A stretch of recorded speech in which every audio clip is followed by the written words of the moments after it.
Imagine waking up one morning to find your cat as the CEO of a Fortune 500 company. Yes, you heard it right. Your cat, the one that can't even find its own litter box sometimes. Now picture this. Your dog, the one who can't resist chasing its tail, is now the local traffic cop. Every time a squirrel crosses the road, it's total gridlock.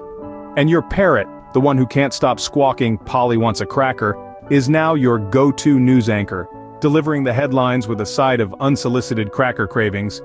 But the hilarity doesn't stop there. Imagine your hamster, the one that runs endlessly on its wheel, as your new gym instructor. Suddenly, hamster wheel workouts are all the rage, and you're left panting in the dust. In this crazy, topsy-turvy world where pets rule, the lines between owner and pet are blurred. So if your cat is now a CEO, does that mean you're officially the pet? Now let's delve deeper into this pet-ruled world. Imagine a dog as the president. Instead of political debates, we'd have intense games of fetch. Picture the scene. The presidential pup, strutting up to the podium, tennis ball in mouth, ready to serve up some serious policy, or just play fetch with the press corps. And that's just the beginning. Our dog president would likely ensure that belly rubs and treats are a constitutional right. No more taxation without representation. It's no more kibble without belly rubs now.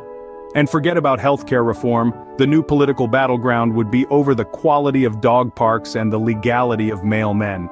Now let's shift from the political to the journalistic. Imagine a parrot as a news anchor. We wouldn't need teleprompters anymore because our feathered friend would just repeat what the previous anchor said. "Polly wants a headline" would become a popular catchphrase, and fake news would take on a whole new meaning when the anchor starts squawking about crackers instead of covering the latest news. But it's not just the White House and newsrooms that would be taken over. Picture a hamster as a gym instructor. Who needs a treadmill when you have a giant hamster wheel? Spin to win would take on a whole new meaning, and the hamster wheel of life wouldn't be a metaphor anymore. And you can forget about yoga. The new fitness trend would be hamster wheeling. Great for your cardio, but a bit dizzying. In this pet-ruled world, board meetings would turn into grooming sessions, rush hour would be replaced by nap time, and instead of coffee breaks, we'd have sniff everything in sight moments. In this alternate universe, our pets wouldn't just be our companions, they'd be our leaders. And while it seems absurd, perhaps we could all learn a thing or two from our furry, feathered, and scaly friends.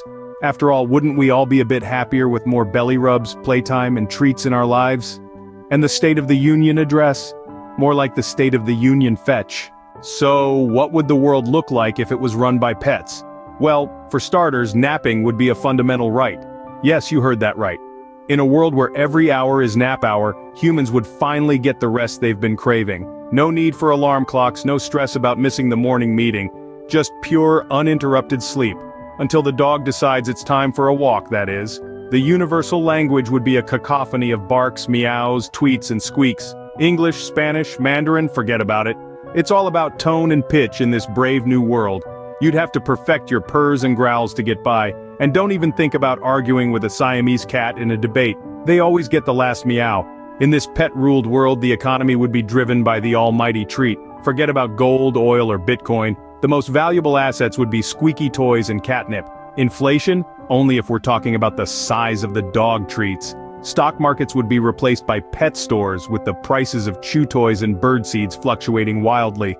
And let's not forget about the treat tax, a small bite taken from every transaction for the ruling pets. Politics would take on a whole new meaning. Dogs and cats would form rival parties, with hamsters and parrots serving as neutral mediators. Election campaigns would be all about who has the fluffiest tail or the loudest roar. And forget about smear campaigns, it's all about the fur campaigns here. Education would revolve around the art of fetching, the science of scratching, and the history of the great squeaky toy revolution. Universities would offer advanced degrees in napping and treat negotiation. So the next time your pet looks at you with those knowing eyes, just remember, they could be plotting their global takeover. And who knows, it might not be so bad after all.